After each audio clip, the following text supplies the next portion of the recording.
අන්න ආය ගියා. මේ දවස්වල අපේ ගෙවල් පැත්තේ නඩත්තු කටයුත්තක් නිසා නිතර විදුලි විසන්දු වෙන ගැටලුවක් තියෙනවා. මම හිතන්නේ ටික දවසකින් හරියයි.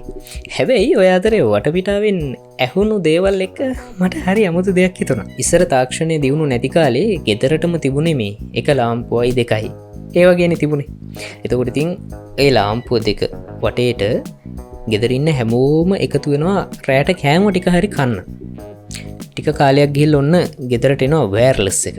රේඩියෝ එක අහගෙන රැට බත් ටිකක් කන්න. එහෙමත් නැත්නම් ගෙදර උදවිය එකතු වෙලා පොඩි කතා බහක් දාන්න පුරුදු වෙලා හිටියා. තව ටිකක් තාක්ෂණය දිනු වෙනවා.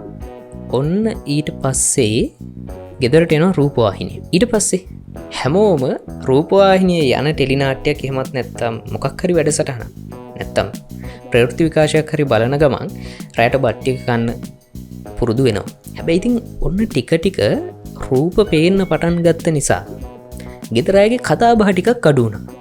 දැන් වෙනදට වෙන කතාවක් අහගෙන හරි පොඩි එලියක් ඇතුලේ හරි ගෙදර අය කතා බහ කරනවානේ. හැබැයි දැන් ටෙලිවිෂන් එකේ ගොඩක් දේවල් කියනවා. ගොඩක් දේවල් පේනවා.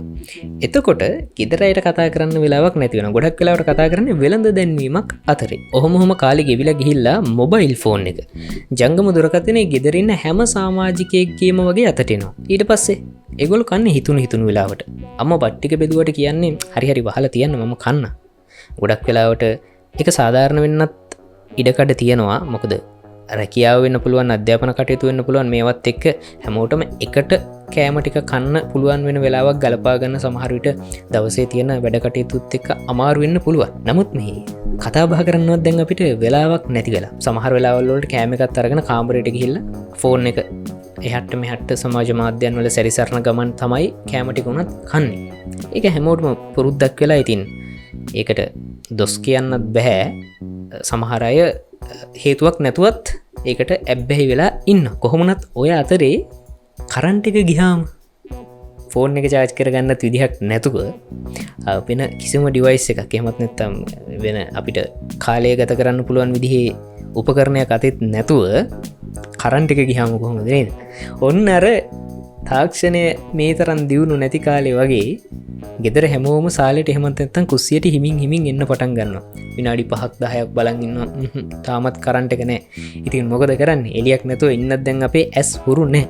ඒ නිසා ඔන්න සාලෙට එහෙමත් නැත්නම් කුස්සියට හිමීට පවුලේ අය ඇදිලා ඔන්න වෙනදා වගේ පොඩි කතා බහක් පටන් ගන්නවා. මම කල්පනා කරේ එතකොට කරන්ට් එක යන්න ඕන නේද? ආපහු පවුලේ බැඳීම ඔක්කොමලා එකට එකතු වෙලා කතා බහ කරන තැනකට ගේන්න කියලා.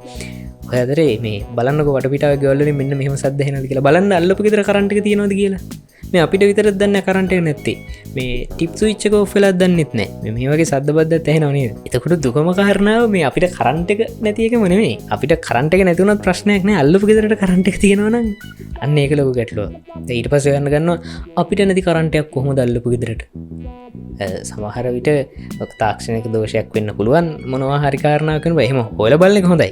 මොකද ගෙදර විදුලි ගමන් කරන එකේ මොකක් හරි ගැටලුවක් නිසා විදුලිය එන හිටියා නම් ඔන්න ඒකට උත්තරයක් හොයාගන්න පුළුවන්. හැබැයි ඉතින් අර සමහර අයට නිකන් පුරුද්දට වගේ හිත රිදෙනවා. අල්ලපු ගෙදරට කරන්ට් එක තිබිලා අපිට කරන්ට් එක නැති වුණා. කරන්ට් එකත් එහෙම බලපුවාම අපේ ජීවිතේට මාර අත්දැකීමක් අරගෙන ඉන්නේ.